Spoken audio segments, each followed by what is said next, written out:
Movie की शुरुआत में हम एडन नाम के एक लड़के को सोता हुआ देखते हैं। तभी अचानक बाहर से आ रही कुछ अजीबोगरीब आवाजों की वजह से उसकी नींद खुल जाती है। बाहर का यह शोर सुनकर एडन एकदम से बहुत ज्यादा घबरा जाता है और डर के मारे दरवाजे में बने एक पीप होल से बाहर झांकने की कोशिश करता है, मगर बाहर उसे कोई भी दिखाई नहीं देता। इसके बाद जैसे ही वह टीवी ऑन करता है तो देखता है कि टीवी पर कोई भी सिग्नल नहीं आ रहा, बल्कि स्क्रीन पर एक इमरजेंसी वार्निंग लगातार चलती जा रही थी। यह सब देखकर एडन को बहुत अजीब लगा कि आखिर अचानक से सिग्नल कैसे चले गए और ऐसी खतरनाक इमरजेंसी वार्निंग क्यों भेजी जा रही है।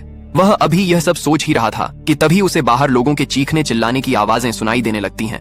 बिना वक्त गवाए वह फौरन अपनी बालकनी की तरफ भागता है और देखता है कि लोग बदहवास होकर इधर उधर भाग रहे हैं। उसे कुछ भी समझ नहीं आ रहा था कि आखिर बाहर चल क्या रहा है। तभी वह देखता है कि एक हेलीकॉप्टर पास वाली बिल्डिंग से टकराकर क्रैश हो जाता है। जिंदगी में पहली बार अपनी आंखों के सामने ऐसा खौफनाक मंजर देखकर एडन की सांसें थम सी जाती हैं। इसके बाद उसकी नजर नीचे खड़ी एक छोटी बच्ची पर पड़ती है। एडन उसे मुसीबत में देखकर लोगों से उस बच्ची की हेल्प करने के लिए चिल्लाने लगता है, लेकिन अगले ही पल वह छोटी बच्ची अपने आसपास के लोगों पर अचानक से अटैक करने लगती है। ऐसे भयानक दृश्य देखने के बाद एडन समझ जाता है कि शहर में ज़ॉम्बी वायरस फैल चुका है और लोग धीरे धीरे ज़ॉम्बी बनते जा रहे हैं।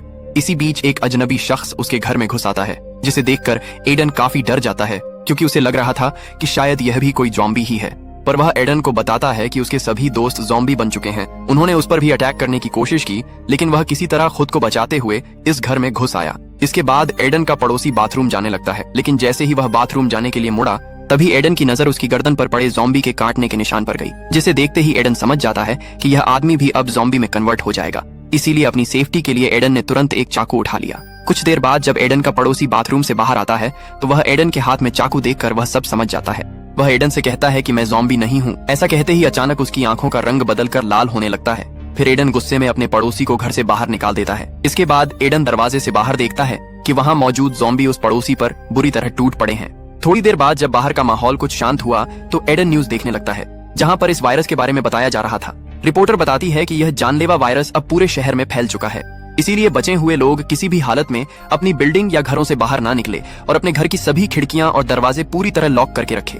शाम के वक्त एडन अपनी बालकनी में बैठा बाहर का वीरान नजारा देख रहा था, जहाँ पूरा शहर अब खंडहर बन चुका था और हर जगह बस आग और धुआं ही दिखाई दे रहा था। इन मुश्किल हालातों का सामना करने के लिए वह रूम में छोटे छोटे मोटिवेशनल नोट्स लगाता है ताकि इन्हें देखकर उसे हिम्मत मिलती रहे। इसके बाद वह अपने घर को सेफ बनाने में लग जाता है ताकि वह आने वाले खतरों के लिए पहले से तैयार रहे। अब एडन अक्सर अपना अकेलापन दूर करने के लिए अपने लैपटॉप पर वीडियोस बनाकर बताया करता था कि अकेले में उसके दिन कैसे गुजर रहे हैं। इतनी मुसीबतों के बीच जीते हुए एक दिन जब एडन को पता चला कि उसके घर में पानी नहीं आ रहा और साथ ही खाना भी अब काफी हद तक खत्म हो चुका था, तो वह यह देखकर और ज्यादा परेशान हो जाता है। एक रात एडन लैपटॉप में अपनी फैमिली की तस्वीरें देख रहा था, तभी अचानक उसे किसी की आहट सुनाई देती है। वह जल्दी से खुद के बचाव के लिए एक बेसबॉल बैट हाथ में लेकर तैयार हो गया। तभी हम देखते हैं कि छत में बने वेंटिलेशन के रास्ते से एक इन्फेक्टेड लड़की एडन के अपार्टमेंट में पहुंच गई थी। यह देखते ही एडन खुद को बचाने के लिए एक कोने में छिप गया और जब वह लड़की धीरे धीरे एडन के रूम की तरफ बढ़ने लगी तो एडन ने अचानक से उस ज़ॉम्बी के सिर पर जोरदार अटैक कर दिया, जिससे उसकी वहीं पर मौत हो गई। इसके बाद एडन ने एक सर्फ बोर्ड की मदद से वेंटिलेशन को पूरी तरह पैक कर दिया ताकि वहां से अब कोई दूसरा ज़ॉम्बी अंदर ना आ सके। इसके बाद सीन शिफ्ट होता है और हम देखते हैं कि एडन जैसे तैसे करके जिंदा रहने की लगातार कोशिश किए जा रहा था। एक दिन जब वह एक और वीडियो रिकॉर्डिंग कर रहा था तभी अचानक उसका फोन रिंग करता है। एडन ने जल्दी से फोन पिक किया तो देखा कि उसकी मॉम का एक वॉइस मैसेज आया है।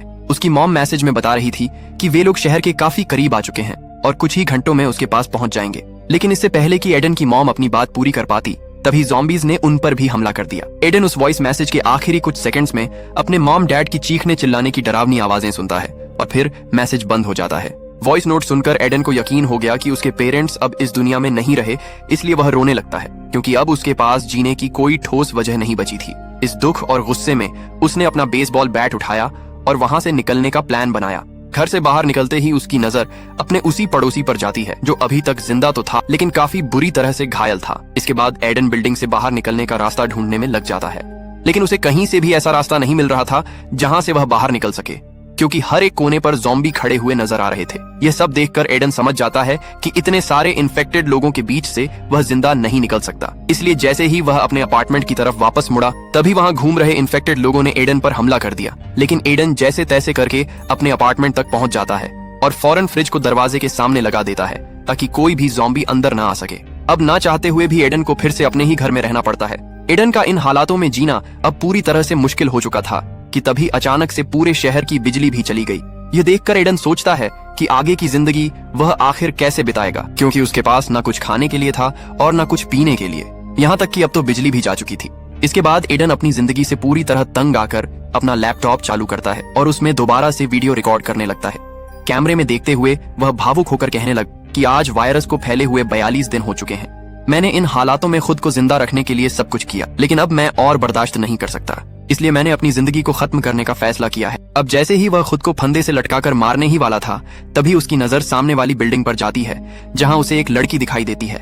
इतने दिनों बाद किसी जीवित इंसान को देखकर वह बहुत खुश होता है, लेकिन तभी अचानक उसका पैर चेयर से स्लिप कर जाता है और वह लटक कर तड़पने लगता है। हालांकि रस्सी काफी पतली थी, जिससे जल्दी ही वो बीच से टूट गई और एडन की जान बच गई। इसके बाद एडन फौरन खिड़की के पास जाकर उस लड़की को गौर से देखने लगता है। तभी वह लड़की भी एडन को देख लेती है, लेकिन वो जल्दी से विंडो का पर्दा बंद कर लेती है, क्योंकि वह उसे भी एक ज़ॉम्बी ही समझ रही थी।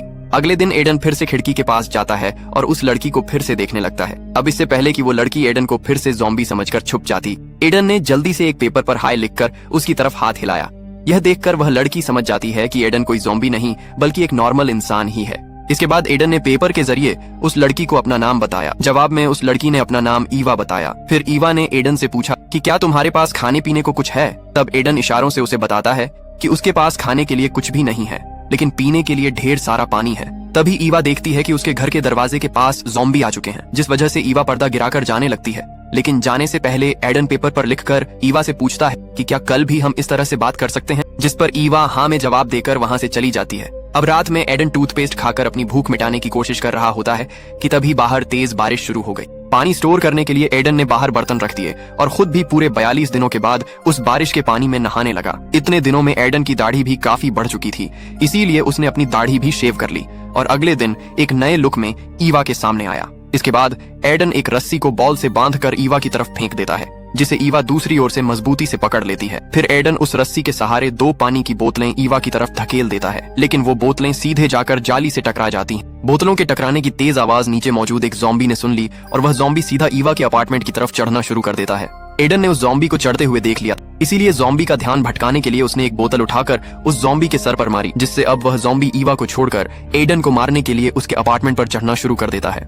एडन जल्दी से अपना बेसबॉल बैट उठाकर लाता है और जैसे ही वह ज़ॉम्बी एडन के रूम के अंदर घुसने ही वाला था, वह उसे बेसबॉल बैट से पीट पीट कर मार देता है। अब जैसे ही रात हुई तो एडन की भूख अंतिम चरण तक पहुंच चुकी थी और भूख के मारे उसके पेट में तेज दर्द शुरू हो गया था। इसीलिए अब उसे किसी भी हाल में बाहर जाकर कुछ खाने के लिए ढूंढना ही था, जिसके बाद वह पड़ोसी के घर में जाकर खाने पीने का सामान ढूंढने का फैसला करता है। जैसे ही वह अपने कमरे से बाहर निकला तो उसे सामने उसी पड़ोसी की लाश पड़ी हुई दिखाई दी। एडन ने हिम्मत जुटाकर अपने पड़ोसी की पॉकेट चेक की तो उसे उसकी जेब से घर की चाबी मिल गई, लेकिन ठीक उसी समय उसे काफी सारे ज़ॉम्बीज के आने की आवाज सुनाई दी। अब यहाँ पर एडन काफी बुरी तरह से फंस चुका, क्योंकि वह उन ज़ॉम्बीज से बचकर भाग नहीं सकता था। तभी एडन समझदारी से काम लेते हुए अपने पड़ोसी की लाश के साथ ही जमीन पर लेट जाता है और लाश होने का नाटक करता है। उसकी यह चालाकी काम कर जाती है और सभी ज़ॉम्बी उसे अनदेखा कर वहाँ से निकल जाते हैं। ज़ॉम्बीज के जाते ही एडन धीरे धीरे अपने पड़ोसी के घर में घुस गया, जहाँ अंदर जाते ही वह देखता है कि सामने बेड पर एक लड़की जख्मी हालत में पड़ी है, लेकिन एडन उसके करीब जाने से डर रहा था,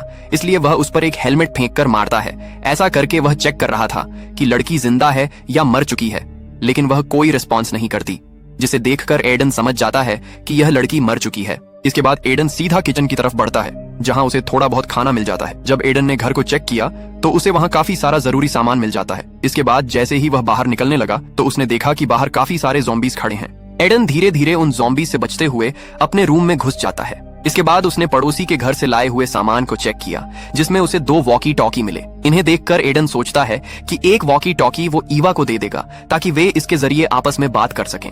इसके बाद एडन कपड़ों की सहायता से एक लंबी रस्सी बनाकर बालकनी से नीचे उतरने लगता है। जैसे ही एडन नीचे पहुंचता है तो वह देखता है कि वहां काफी सारे ज़ॉम्बीज पहले से खड़े हुए हैं। इसीलिए एडन ने बिना देर किए ईवा की बालकनी में अपना एक वॉकी टॉकी फेंक दिया, जिसकी आवाज सुनकर ज़ॉम्बीज एडन का पीछा करना शुरू कर देते हैं। एडन जल्दी से एक दूसरी बालकनी पर चढ़कर छुप गया और अंधेरे की वजह से वह ज़ॉम्बी एडन को देख नहीं पाए और वहां से चले गए। उनके जाते ही एडन सुरक्षित अपने अपार्टमेंट में वापस आ जाता है। अगले दिन ईवा ने वॉकी टॉकी पर एडन से बात शुरू की, जिसे सुनकर एडन काफी खुश हो जाता है। इसके बाद यह दोनों वॉकी टॉकी पर ढेर सारी बातें करते हैं और इनकी बातें इतनी लंबी चलती है कि बातों बातों में उन्हें रात हो जाती है, जिसके बाद ईवा ने गुड नाइट कहकर कनेक्शन काट दिया। अब एडन फिर से खाना ढूंढने के लिए इस बिल्डिंग को पूरी तरह एक्सप्लोर करने का फैसला करता है। कमरे से बाहर निकलना तो सुरक्षित नहीं था, इसलिए वो अपने बाथरूम के उसी वेंटिलेशन का रास्ता खोलता है जहाँ से पहले वो ज़ॉम्बी लड़की अंदर आई थी। वेंटिलेशन के रास्ते से होता हुआ एडन दूसरे पड़ोसी के बाथरूम तक पहुंच गया। जैसे ही वह नीचे उतरा तो सामने उसे खून का एक ताजा निशान दिखाई दिया, जिसे फॉलो करते हुए जब उसने सामने लगे पर्दे को हटाया तो वहां कोई नहीं था। अब एडन धीरे धीरे आगे बढ़ते हुए पूरे घर की जांच करने लगता है और जब वह किचन तक गया तो वहां उसे खाने का काफी सारा सामान मिल गया।